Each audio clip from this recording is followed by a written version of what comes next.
Assalamualaikum warahmatullahi wabarakatuh. Nama saya Ikhlas Muhammad, nomor registrasi 1602617092. Saya akan menjelaskan tugas komunikasi olahraga tentang komunikasi intrapersonal. Komunikasi intrapersonal adalah mengacu pada komunikasi dalam diri seseorang. Ini adalah proses merasakan, memikirkan, mengevaluasi, dan menafsirkan peristiwa dalam pikiran seseorang. Komunikasi intrapersonal adalah bentuk komunikasi manusia yang paling murni dan paling dasar. Di setiap momen kehidupan, orang menerima pesan melalui mata, telinga, kulit, atau indera lainnya.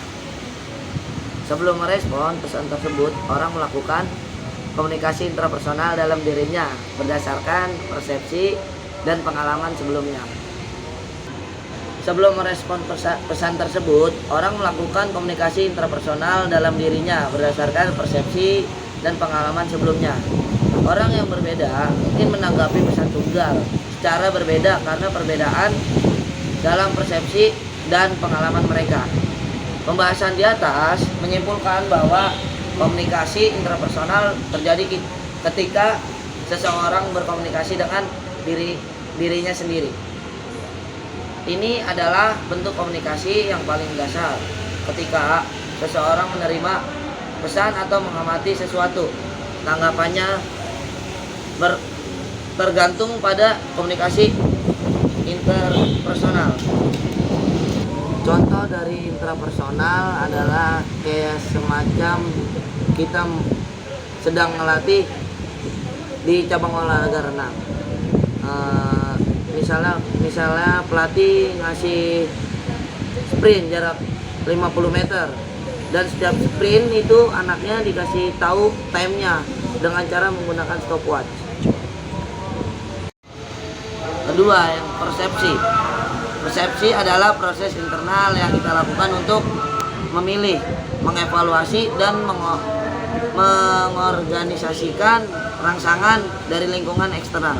Dengan kata lain, persepsi adalah cara kita mengubah energi-energi fisik lingkungan kita menjadi pengalaman yang bermakna.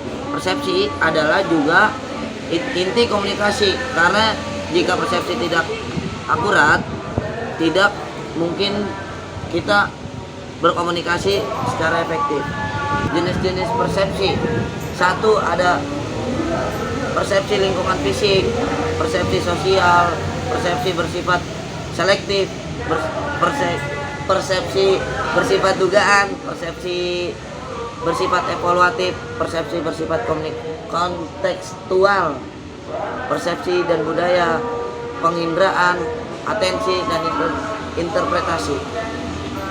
Contohnya, ketika kita sedang mengikuti perlombaan renang, kita sebagai pelatih, kita setiap murid kita turun setiap nomor itu, kita setelah berperlombaan kita harus mengevaluasi. Contohnya kayak misalnya kalau misalnya dia tangannya kurang jauh atau kakinya kurang cepat, itu kita mengevaluasi setelah perlombaan.